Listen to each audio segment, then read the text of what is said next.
Selamat pagi murid-murid. Selamat datang ke Matematik tahun 6 bersama saya, Cikgu Audrey. Okey, kita akan melihat panjang dan jisim. Cara menyelesaikan masalah. Standard pembelajaran kita pada hari ini ialah 7.1. Penyelesaian masalah. 1. Menyelesaikan masalah harian melibatkan panjang, jisim dan isi padu cecair. Hari ini kita cuma akan bertumpu pada panjang dan jisim terlebih dahulu. Mengira panjang. Tahu macam mana nak kira panjang kan? Katakanlah ini adalah sebatang pensel. Nak kira panjang pensel itu, kenalah letak satu bahagian hujung pensel berdekatan dengan sifar seperti begini. Okey, dan kita boleh tahu berapa panjang pensel itu dengan melihat yang ini. Okey, berapa panjangnya? 12.6 cm.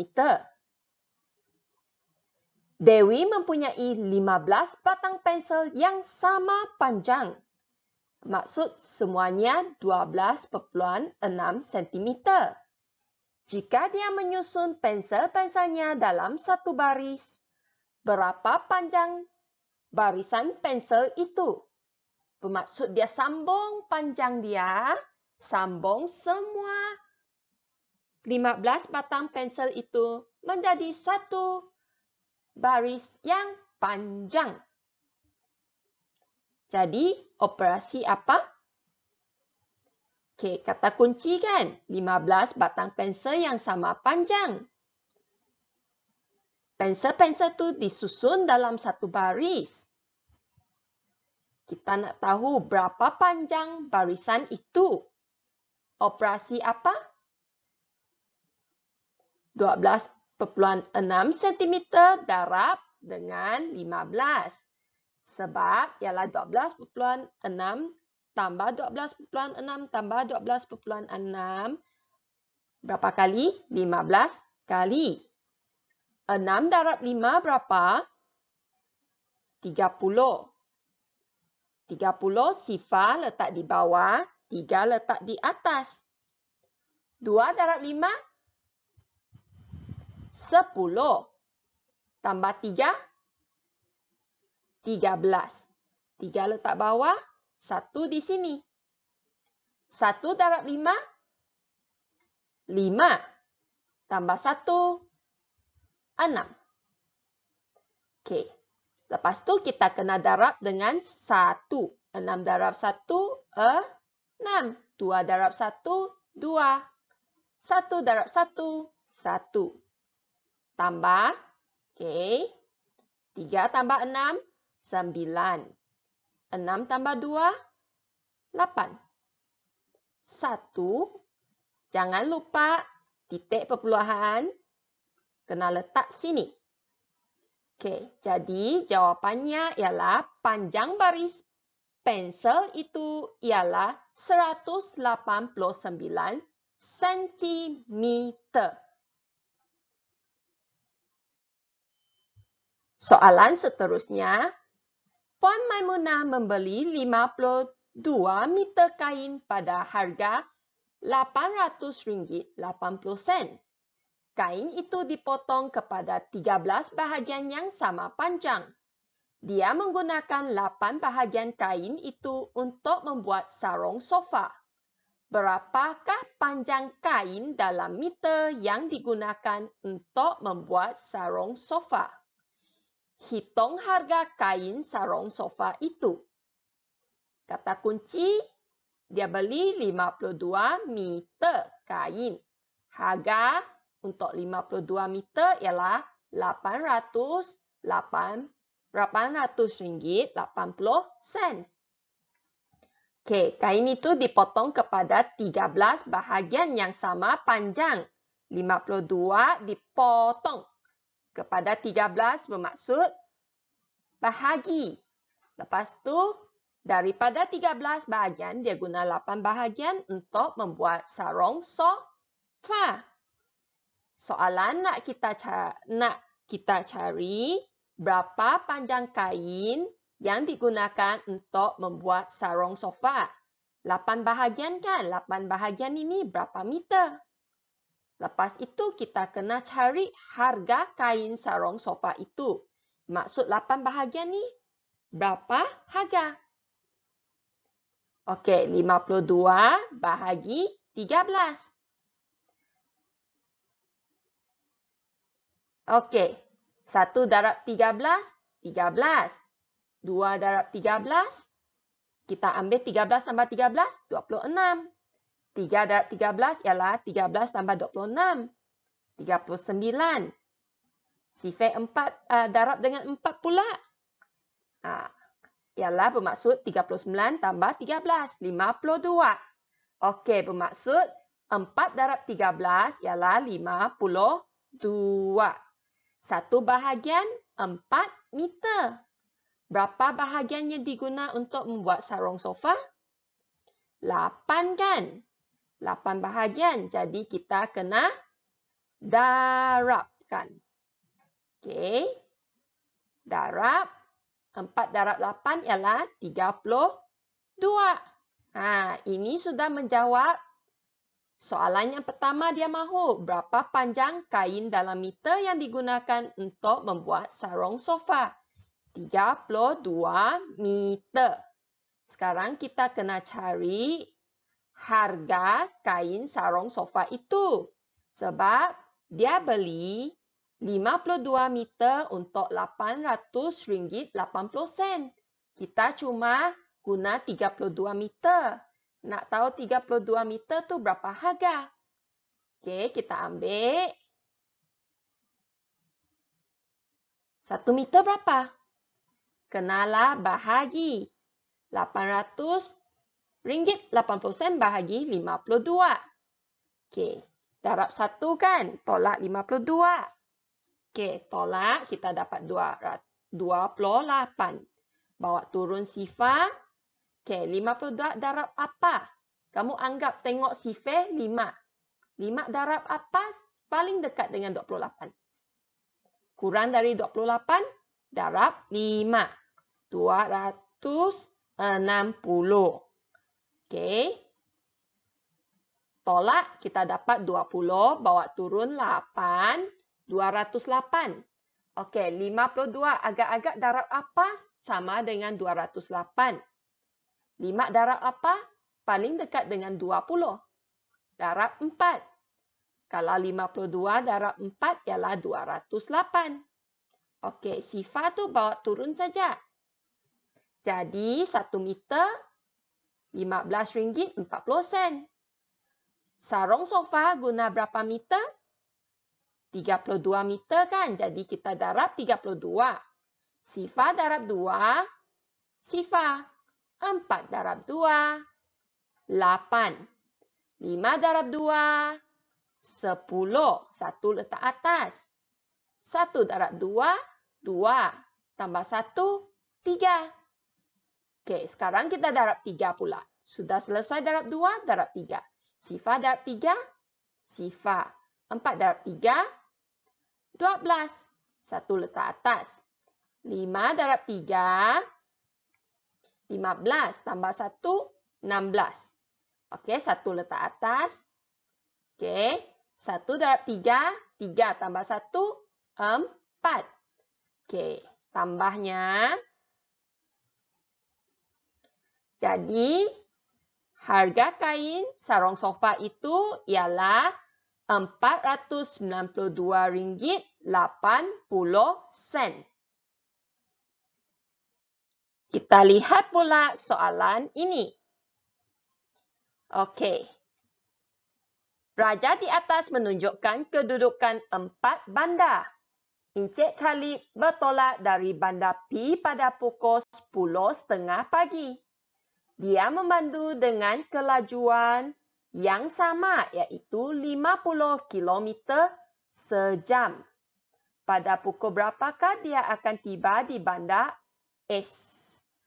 Okey, jadi dari P sampai S. Tengok dari P sampai S, 30 km tambah 120 km tambah 50 km. Ini semua adalah kata kunci. Okey, dia bertolak dari bandar P 10:30 pagi. Okey, dia memandu 50 km sejam saja. Okey, bermaksud kalau dia sejam tu, dia sudah melalui 50 km. Kita kena cari pukul berapakah dia akan tiba di bandar S. Okey. Jadi P ke S ialah 30 km tambah 120 km tambah 50 km. Jadi, sifar tambah sifar tambah sifar, sifar. 3 tambah 2, 5. Tambah 5 lagi, 10. Letak 1. 1 tambah 1, 2. Okey. Jadi 200 km.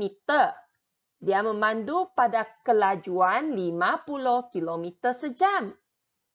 Okey, 50 km sejam, 200 bahagi 50, potong. Okey, kita dapat 5 darab 4, 20 kan? Jadi, perlu berapa jam? 200 km perlu 4 jam. Pukul berapa dia tiba? Kalau dia bertolak pada pukul 10:30 pagi, waktu bertolak 10:30 pagi. Okey. Waktu tiba ialah, kita dah belajar ni, waktu bertolak tambah tempoh. Maksud 10:30 pagi tambah 4 jam. Buat macam ni. Jam dengan minit tambah 4 jam. Jadi, kita dapat 14:30. Sistem 24 jam 14:30 ialah pukul berapa? Pukul 2:30 petang. 14 tolak 12 saja. Jadi dapat 2 kan? Pukul 2 tu petang, bukannya pagi.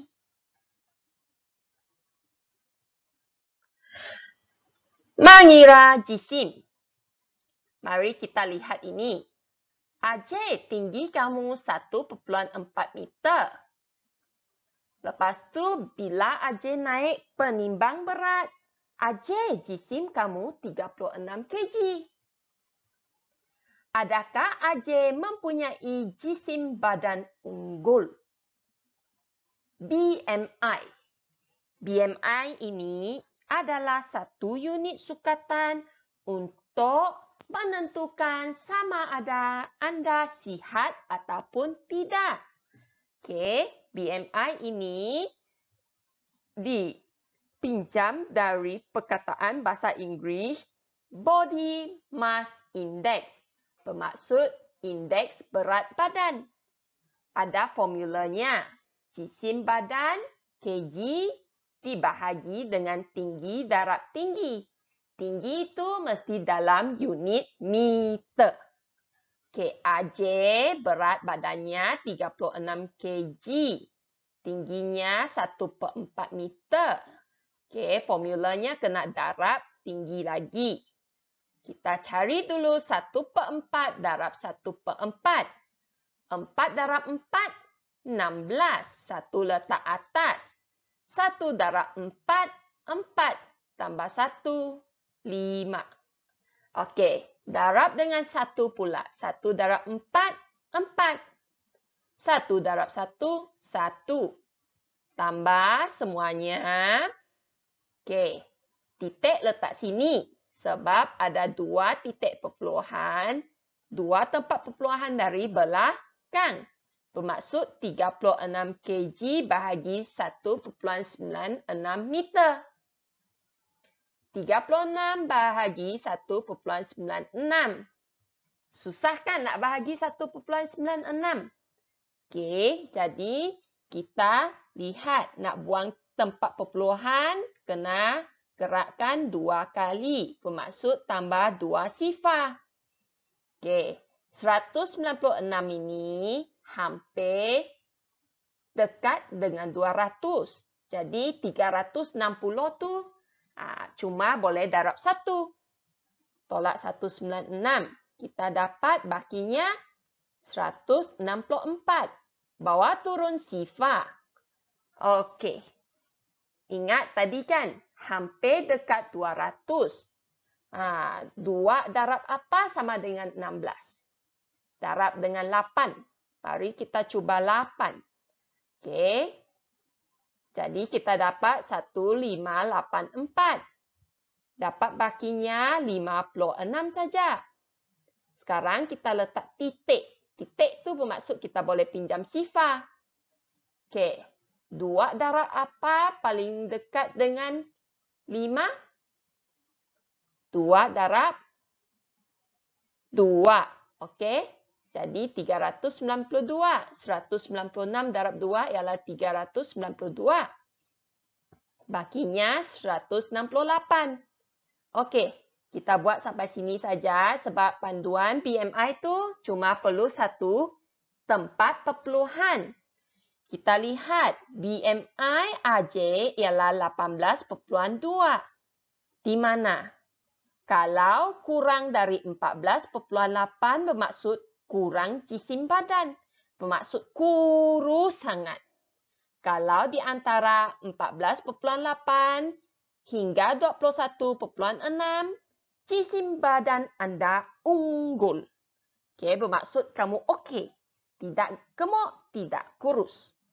21.6 hingga 25.2, kalau BMI anda berada di lingkungan ini, anda berisiko jisim badan berlebihan. Maksud overweight. Okey? Overweight tu boleh kurangkan lagi. Tapi jika lebih dari 25.2, jisim badan anda berlebihan. Bermaksud obese. Kalau kita ini mengalami masalah obesity, banyak penyakit nanti. Oleh itu, kita perlu selalu semak BMI kita. Banyakkan makan makanan yang berkhasiat dan juga bersenam. Okey, BMI AJ 18.2. Bermaksud di sini, jisim badan AJ unggul. Okey, kita lihat ini. Jisim badan Mei ialah 72 kg. Dia mengalami masalah obes berdasarkan jisim tinggi dan umurnya. Dia berusaha menurunkan jisim badannya dengan berbasikal sejauh 3 km dan berjoging sejauh 3 km setiap hari selama 5 minggu. Selepas itu, jisim badannya telah susut. Susut ialah menurun sebanyak 10% daripada jisim asalnya. Dia berjaya kurangkan 10% daripada berapa? 72 kilo. Sekarang kita kena cari jisim badan Mei yang baharu. Jadi kata kunci, sebab kita cuma nak tahu jisim badan, yang lain kita tak perlu tahu. Jadi jisim mula-mula dia 72 kilo. Dia turun 10%. Dia nak kita cari jisim badan Mei yang baharu. 10% bermaksud berapa? Per ratus. Bermaksud per 100. 10 per 100 darab 72 kg. 10% ni ialah yang dia telah turunkan. Pemudahkan dulu. Okey, 1 darab 72. 72 kan? Bahagi 10. Bagi 10, 7. 72. Bila letak titik perpuluhan, boleh guna sifar. Okey, 20. 10 darab apa sama dengan 20? Darab dengan 2. Okey, jadi macam mana kita nak tahu jisim badan Mei yang baharu? kita kena ambil 72 kilo tolak 7,2 kilo. Letak dengan baik. Jangan tulis 7 tu bawah 7. Nilai tempat dia tidak sama. 72 tu, nilai tempat 7 tu ialah di puluh. Jadi, 2 sah. 7 tu pun sah. Kita kena susun macam ni. Okey, kita letak sifar supaya lebih senang kira. Sifar tolak 2 tak dapat tolak kan? Pinjam. Tinggal 1, sini 10. 10 tolak 2, 8. Okey, 1 tak dapat tolak 7, jadi pinjam. Tinggal 6. Ini 11. 11 tolak 7, 4. 6. Okey, jadi jisim badan baharu Mei ialah 64,8 kg. Contoh berikutnya. Puan Nora membeli 6 paket sayur dengan jumlah jisim 6,500 gram. Jisim setiap paket sayur seperti di sebelah. Dia membeli sekurang-kurangnya sepaket bagi setiap jenis sayur itu. Nyatakan bilangan paket bagi setiap jenis sayur yang dibelinya. Kata kunci dia beli 6 paket. Okey, 6 paket yang ini bayam 900 gram, peria 1 kilo, kubis 120 gram. Dia beli sekurang-kurangnya sepaket setiap jenis. Maksud kita sudah tahu 3 paket tu, 1 paket bayam, 1 paket peria, 1 paket kubis. Kita kena cari 3 lagi paket tu apa? Okey. Tambah 6 paket ini ialah jisim keseluruhannya 6,500 gram. Kita kena cari bilangan paket bagi setiap jenis sayur yang dibeli. Jadi dia tadi katakan sekurang-kurangnya 1 paket setiap jenis sayur.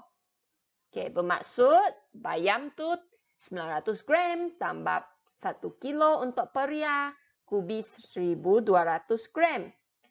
1 kilogram sama dengan 1,000 gram. Tambah, kita dapat berapa? Sifar tambah sifar tambah sifar, sifar. 9 tambah sifar tambah 2, 11. Letak 1 sini. 1 tambah 1 tambah 1, 3. Bermaksud sekarang kita sudah dapat 3,100 gram.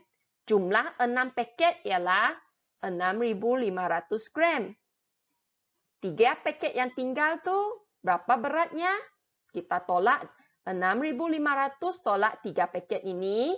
Kita akan dapat berat untuk 3 paket lagi. 5 tolak 1, 4. 6 tolak 3, 3. 3 paket yang tinggal ni 3,400 kilogram. Okey. Kalau kita letak 3 paket bayam, cuma 2,700 gram. Tak cun. Kalau 3 paket peria, 3,000 gram saja. Pun tak sama. Kubis, 3 paket kubis, 3,600 gram. Terlebihlah pula. Okey, kita cuba lagi. Macam mana? Cuba susun. Macam mana kita akan dapat 3 paket untuk 3,400 gram? Kalau kita letak 1 paket peria, 2 paket kubis, 1,000 tambah 1,200 gram tambah 1,200 gram, kita dapat berapa? Sifar tambah 2 tambah 2, 4. 1 tambah 1 tambah 1, 3. Cun. Jadi, Puan Nori membeli 1 paket bayam. Berapa paket peria sana? 1 tambah 1, 2 paket peria. 1 tambah 2 paket, 3 paket kubis. Soalan yang terakhir.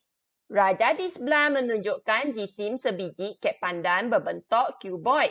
Kek pandan ini dipotong kepada beberapa keping yang sama besar. Setiap keping kek berjisim 200 gram. Tentukan ukuran bagi setiap kek yang dipotong. Okey, kata kunci, dia berjisim 200 gram. Kita kena cari ukuran. Okey, ukuran bagi sekeping yang sudah dipotong. Okey, kata kunci juga ada di sini ya untuk ukuran dan berat keseluruhan. Jadi berat jisim kek itu 1.2 kilo. 1 kilo berapa gram? 1000 gram. Jadi titik itu kamu gerakkan 3 kali sebab ada 3 kosong. Bermaksud 1, 2, sifar gram. Okey, bahagi 200. Sebab satu keping tu 200. Pemudahkan. 2 darab 6 sama dengan 12. Jadi ada 6 keping. Anggap ini kek itu. 6 cm darab 4 cm darab 2 cm. Kalau bahagi macam ini, sudah dapat 3 keping kan? Kita nak 6 keping. Jadi bahagi setengah macam ni, kita sudah dapat 6 keping. 1, 2, 3, 4, 5, 6. Jadi 6 ini bahagi berapa bahagian? 1, 2, 3. 6 bahagi 3 ialah 2. 4 ini, yang lebar dia, panjang dia 2 cm. 4 ini lebar ni bahagi 2 kali. Bagi 2 dapat 2 cm. Yang sini tak ada kan? Tinggi dia masih sama. Okey, kita akan dapat macam ni. Kalau tak, kita juga boleh potong sebegini. Dapat 1, 2, 3, 4, 5, 6. Ini pun 6 keping. Kalau 6 keping macam ni, 6 kena bahagi 1, 2, 3, 4, 5, 6. 6 bahagi 6 ialah 1. Okey, 4 tak ada bahagi kan? Masih tinggal 4. Ini pun tak ada bahagi. 2 jenis apabila kita potongnya kepada 6 keping. Murid-murid, kita sudah sampai ke akhir sesi PDPR kita pada hari ini. Diharap lepas menonton video ini, anda sudah faham dan juga mungkin mahir cara menyelesaikan masalah melibatkan panjang dan jisim. Okey. Bagi latihan hari ini, sila lengkapkan soalan A, B, G dan I di muka surat 131 dan 132 buku teks matematik tahun 6 masing-masing ke dalam buku latihan anda ya. Okey, terima kasih kelas dan jumpa lagi pada sesi PDPR seterusnya.